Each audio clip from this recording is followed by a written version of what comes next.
একাধিক চাষ খতিয়ে দেখতে চাষির বাড়িতে উপস্থিত খোদ রাজ্যের মন্ত্রী। পূর্ব বর্ধমানের এই চাষিকে দেখলে কিছুটা অবাক হবেন সকলেই। পূর্ব বর্ধমান জেলা রাজ্যের ধানের গোলা নামে পরিচিত। জেলার বিস্তীর্ণ এলাকায় ধান চাষ হয়। স্বভাবতই বেশিরভাগ চাষি যুক্ত রয়েছেন ধান চাষের সঙ্গে। তবে পূর্ব বর্ধমানের এই ব্যক্তি প্রথাগত ধান চাষ থেকে বেরিয়ে এসে একাই একাধিক চাষ করছেন।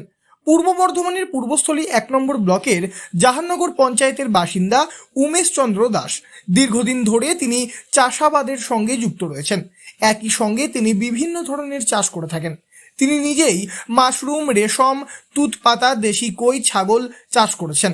তবে জানলে ভালো লাগবে, সমস্ত চাষ তিনি করেছেন জৈব সার ব্যবহার করে।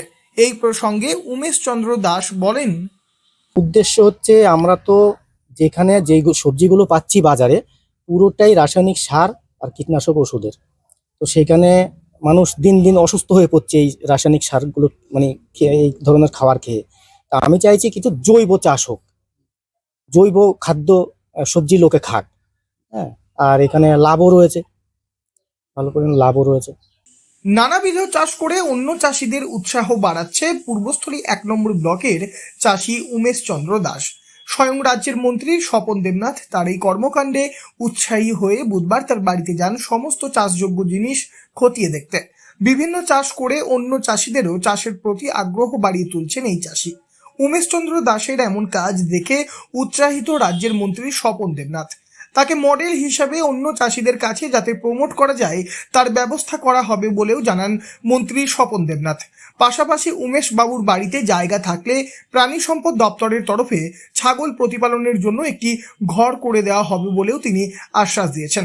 মন্ত্রী স্বপন দেবনাথ এই বিষয়ে আরও জানিয়েছেন, কি দেখলেন? দারুণ, মানে একজন চাষি নিজের বাড়ির জায়গার মধ্যে সব ধরনের চাষ করছে, এটা অন্য কৃষকদের উদ্বুদ্ধ হওয়া ভালো। এনার নাম উমেশ দাস, জাহাননগর, আমাদের পূর্বস্থলী ব্লক 1-এর।